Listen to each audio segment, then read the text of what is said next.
Israel और उनका media मक्का pact के हवाले से क्या सोच रहा है, आज की इस वीडियो में हम डिस्कस करेंगे। इजरायली मिनिस्टर्स, इजराइल के टॉप एनालिस्ट, उनके जो बड़े बड़े जरीदे हैं वहां पर क्या लिखा जा रहा है, पाकिस्तान, सऊदी अरब और तुर्की की इस नई डील के हवाले से क्या खदशात जाहिर किए जा रहे हैं। हमने ईरान की थिंकिंग देखी, इस हवाले से हमने भारत की थिंकिंग देखी। आज बारी है इजरायलीज की कि वो क्या सोच रहे हैं, वो क्या थ्रेट महसूस कर रहे हैं या वो इसको कुछ भी नहीं समझ रहे। ओवरऑल वो इस पूरी सिचुएशन को किस तरह एनालाइज कर रहे हैं, आज की इस वीडियो में हम जानने की कोशिश करेंगे। काफ़ी रिसर्च के बाद ये वीडियो बनाई है, तो इसको लाजमी देखिए और शेयर भी कीजिए।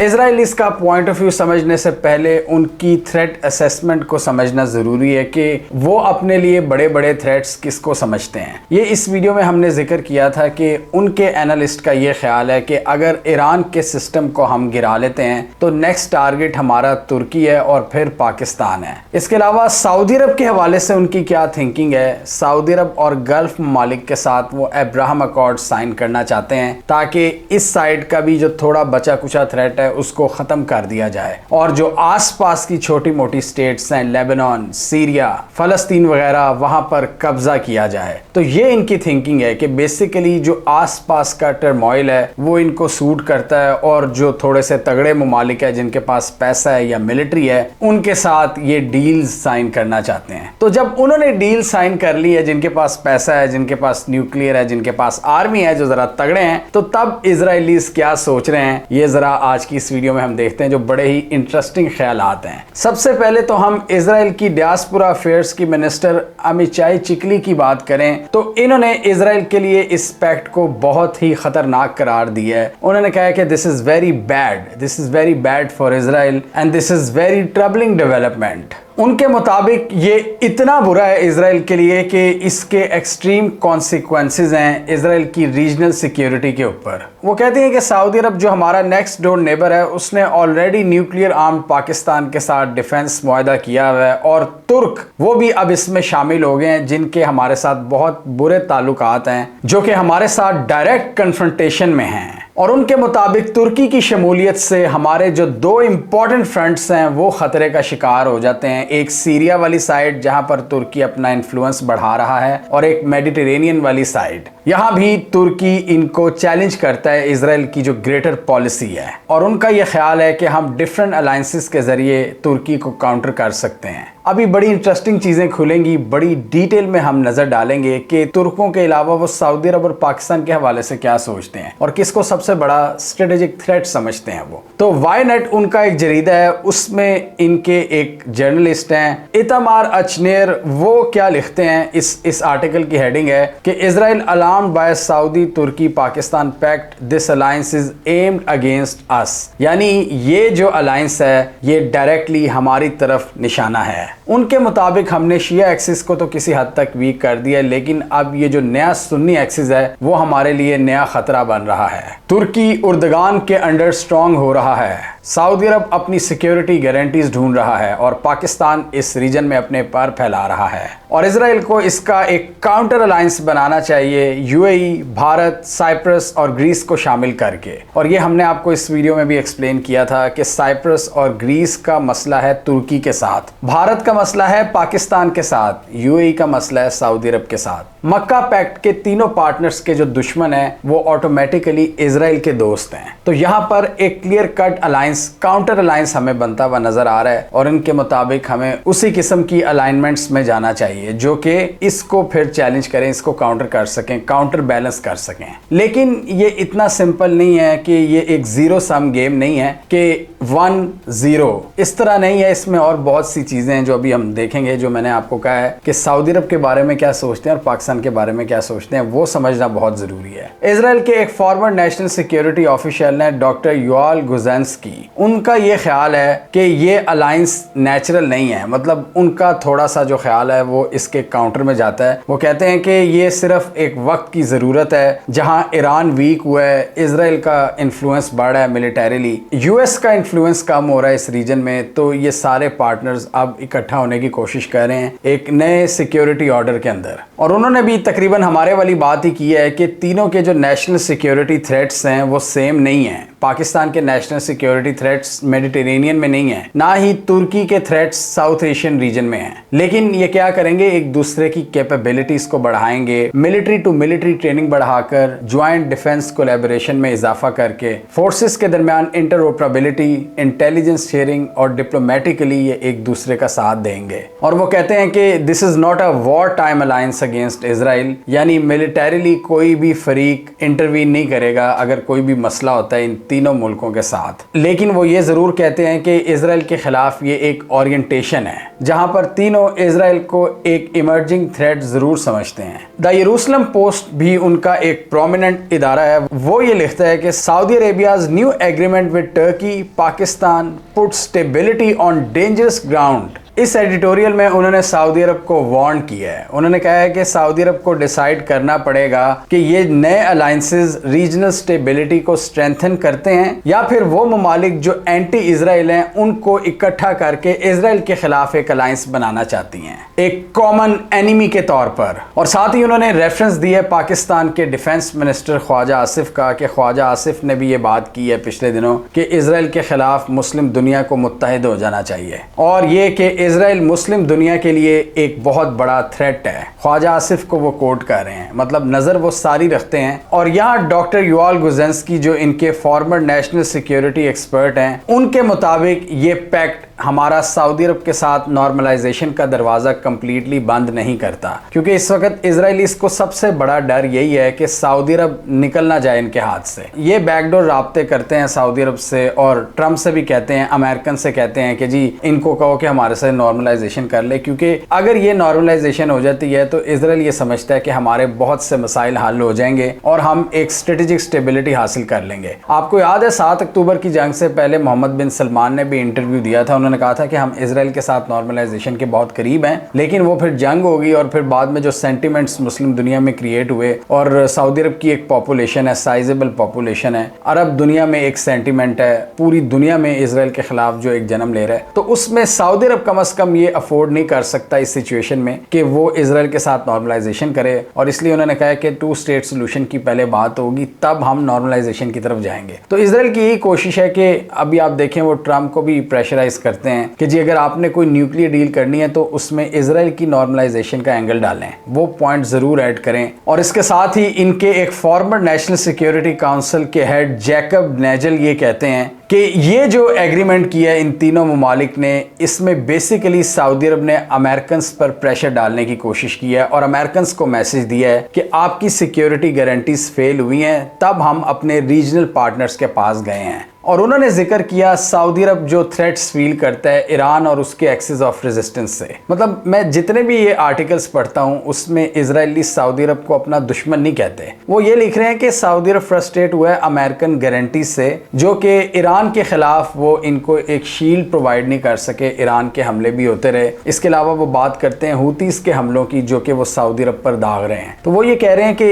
इस मौके पर सऊदी अरब को चाहिए न्यू गारंटीज, और अमेरिकन गारंटीज फेल हो चुकी हैं। और ये अब इजरायली मीडिया लिख रहा है कि अमेरिका फेल हो चुका है ईरान को प्रेशराइज करने में। ये हमें इजरायली मीडिया पर ये लाइंस, तारीखी लाइन नजर आ रही हैं कि अमेरिका फेल हो चुका। उनके मुताबिक सऊदी अरब यहां पर अपनी स्ट्रेटेजिक स्टेबिलिटी तलाश कर रहा है ईरान के मुकाबले में, लेकिन इवेंचुअली कल को ये पाथ हमारे खिलाफ भी जा सकता है। सऊदी अरब की ये जो पोजीशनिंग है, तो वो इसमें परेशान है कि हमें इससे पहले ही सऊदी अरब से बातचीत करनी होगी और सऊदी अरब से क्लियर कट पूछना होगा कि भाई आपकी डायरेक्शन क्या है, आपने हमारे साथ नॉर्मलाइजेशन करनी है कि नहीं। ये इजरायली एनालिस्ट कह रहे हैं कि हमें सऊदी अरब से अब फेस टू फेस बात करनी पड़ेगी कि भाई कहां तक आपने जाना है और कब हमसे करनी है नॉर्मलाइजेशन, कि आप उन कुव्वतों के साथ हाथ मिला रहे हो जो हमारे बहुत हॉस्टाइल हैं। उधर पाकिस्तानी मिनिस्टर्स हमें ख़त्म करने की बात करते हैं, तुर्की हमारे खिलाफ एक्शंस लेता है, चाहे सीरिया हो या पूरा मेडिटेरेनियन का रीजन हो। तो आप बेसिकली चाहते क्या हैं? ये सऊदीज को वो कह रहे हैं। वो कहते हैं कि Saudi Arabia should understand the problem this creates, कि जिन जिन लोगों से आप हाथ मिला रहे हो, जो इजराइल को रीजन में एक एनिमी के तौर पर समझते हैं, ये चीज हम दोनों ममालिक के दरमियान नॉर्मलाइजेशन को बहुत हद तक नुकसान पहुंचाएगी। तो ऐसा लगता है कि जब सऊदी कोई थिंकर या कोई सऊदी ऑफिशियल ये पढ़ रहा होगा तो वो ये सोचता होगा, तो भाई क्या इस चीज का हमें भी पता है? मतलब आप अपना ही राग लाप रहे हो, आप नॉर्मलाइजेशन के पीछे भाग रहे हो, हम तो नहीं भाग रहे। और फिर वो कहते हैं कि हमें सऊदी अरब से बात करनी चाहिए, उनको बताना चाहिए कि आप हमारे साथ अगर नॉर्मलाइजेशन करोगे तो आपको ज़्यादा लॉन्ग टर्म स्टेबिलिटी मिलेगी, आपकी स्ट्रेटेजिक पोजीशन ज़्यादा बेहतर होगी। इस पैक्ट से ज़्यादा हमारे साथ जो पैक्ट होगा वो आपको ज़्यादा गारंटीज प्रोवाइड करेगा। और वो ये लिखते हैं कि हमें सऊदी अरब के साथ दरवाजे बंद नहीं करने चाहिए, नॉर्मलाइजेशन की एफर्ट्स करती रहनी चाहिए। वो कहते हैं कि हमें ये कोशिशें करते रहने चाहिए कि सऊदी अरब अमेरिकन सिक्योरिटी आर्किटेक्चर के अंडर रहे, यानी मेन डिफेंस पार्टनरशिप्स इनकी अमेरिका से हो, जिसके अंदर इजराइल भी आता है। यानी अमेरिका ऊपर हो बड़ा गारंटर और उसके नीचे सऊदीज हों, अमरातीज हों, इजराइलीज हों, हम मिलकर काम करें, ना कि ये पाकिस्तान तुर्की। ये किधर जा रहे हैं आप? Israel interest is to accelerate efforts to bring Saudi Arabia into an American-led regional security architecture that includes Israel and moderate Arab states. Moderate Arab state की एक क्लासिक एग्जांपल है UAE, यानी जिसने इजराइल के साथ हाथ मिला ली है और उसे मुस्लिम सेंटिमेंट की कोई परवाह नहीं। उसको ये है कि बस हमने इजराइल के साथ आगे बढ़ना है, और इजराइल ने उनको पता नहीं क्या ऐसे लेसन्स दिए हैं जो अभी सऊदी अरेबिया को देने की कोशिश कर रहे हैं कि हमारे साथ आओगे तो सिक्योरिटी गारंटी होगी। लेकिन आप देखें क्या यूएई को बचा सके इजराइलीज ईरानियन हमलों के दौरान? बिल्कुल भी नहीं। वो कह रहे हैं कि हम सऊदीज को बेहतर एयर डिफेंस सिस्टम्स दे सकते हैं, मिसाइल दे सकते हैं, ट्रेड रूट्स की प्रोटेक्शन दे सकते हैं। अगर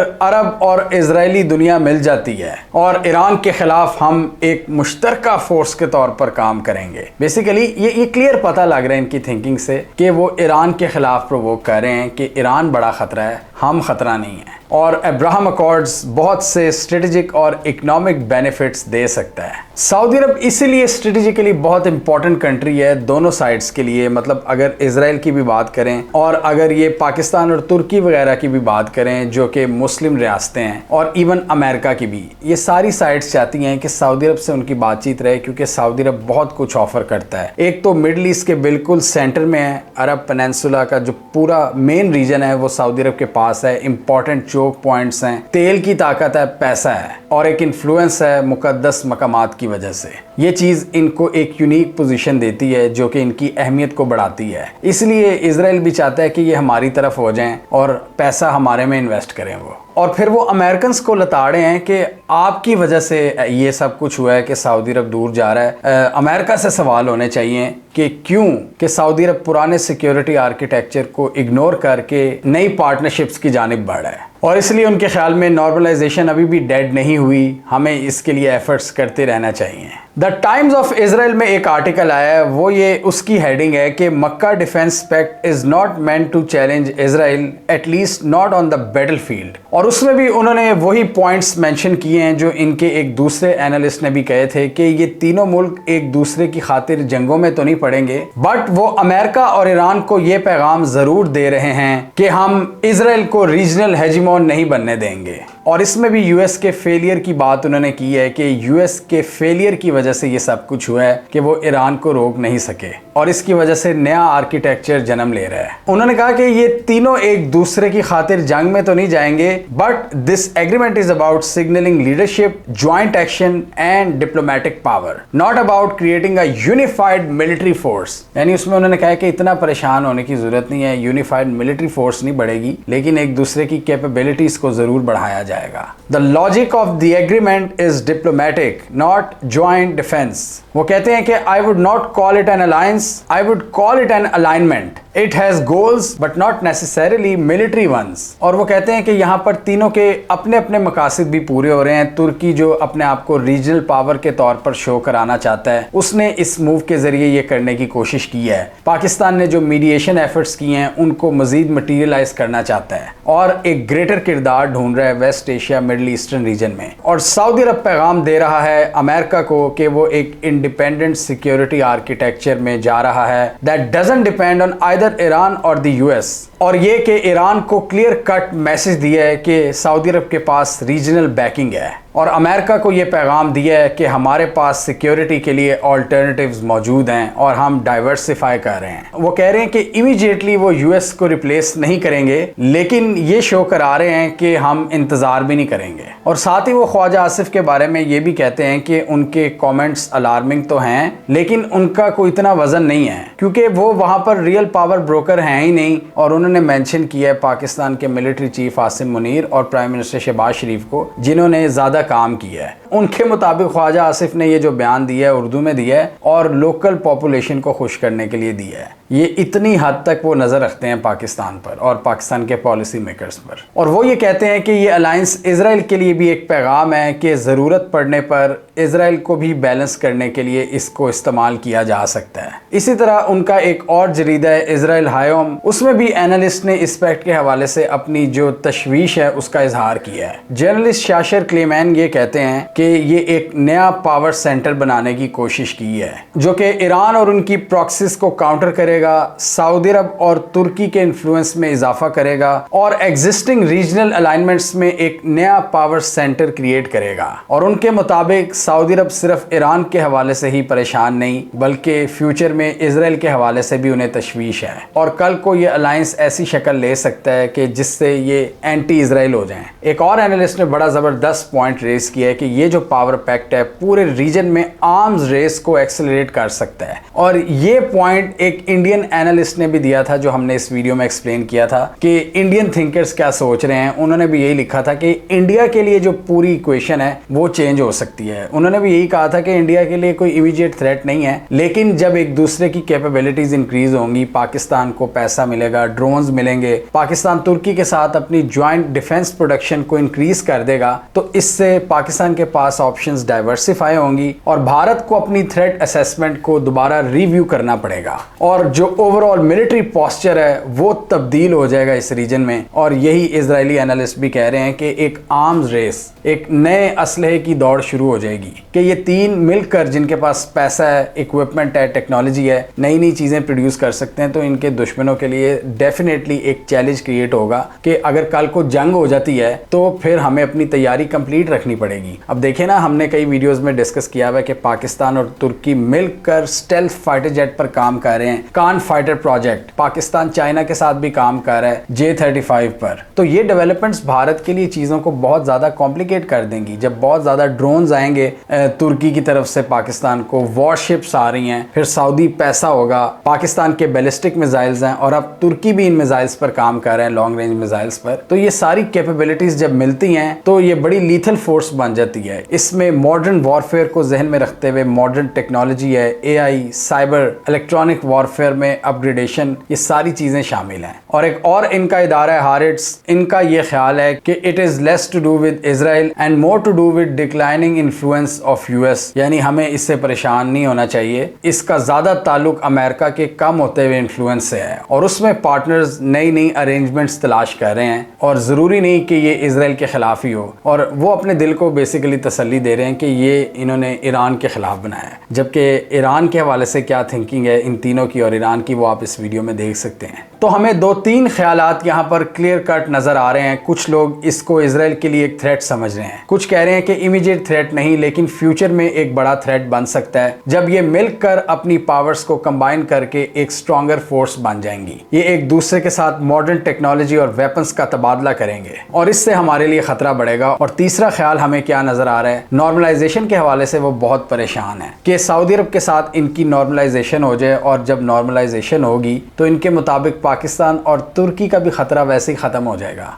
अब तुर्की और पाकिस्तान से इनको क्या ख़तरात लाहिक हैं ये हमने इस वीडियो में एक्सप्लेन किया हुआ है। तुर्की से इनके इख्तलाफात हैं सीरिया में दोनों मुल्क अपना इन्फ्लुएंस बढ़ाना चाहते हैं। मेडिटेरेनियन सी में कुछ ऑयल फील्ड्स हैं, वहाँ पर इनका फड है तुर्की के साथ, और इसलिए ये साइप्रस और ग्रीस को अपने साथ करते हैं। पाकिस्तान से अभी डायरेक्ट स्ट्रेटेजिक कंपटीशन नहीं, लेकिन ये हमने आपको 1 साल पहले ही बता दिया था कि जितना पाकिस्तान जा रहा है मिडल ईस्ट की जियोपॉलिटिक्स में, ट्रंप बहुत ज़्यादा इन्वॉल्व कर रहे हैं, पाकिस्तान का स्ट्रेटेजिक कंपटीशन बढ़ेगा इसराइल से। इसराइल के लिए अभी इमीडिएट थ्रेट है तुर्की, क्योंकि वो इनको मीडिया में भी बहुत ज़्यादा जलील करते हैं। पाकिस्तान अभी उनके लिए स्ट्रेटेजिक थ्रेट नहीं, लेकिन बन रहा है। और पाकिस्तान का जो दुश्मन है भारत, इसराइल उनका बड़ा पक्का दोस्त है, और इनकी एक जॉइंट कोलैबोरेशन है डिफेंस इंडस्ट्री में। ये किस तरह मिलकर असलहा बनाते हैं वो आप इस वीडियो में देख सकते हैं। वो इसराइल को भी फ़ायदा होता है और भारत को भी, यानी इजरायली बहुत सा असलहा पाकिस्तान के खिलाफ भी इस्तेमाल होता है, और तुर्की का बहुत सा असलहा भारत के खिलाफ इस्तेमाल होता है। तो क्लियर कट यहाँ पर आपको कुछ अलाइनमेंट्स तो नजर आ रही हैं। स्ट्रेटेजिक सिग्नलिंग भी क्लियर है, मतलब सऊदी अरब ने इनके साथ खड़े होकर एक सिग्नल दिया है अमेरिका को, ईरान को और इसराइल को कि ये हैं मेरे दो भाई।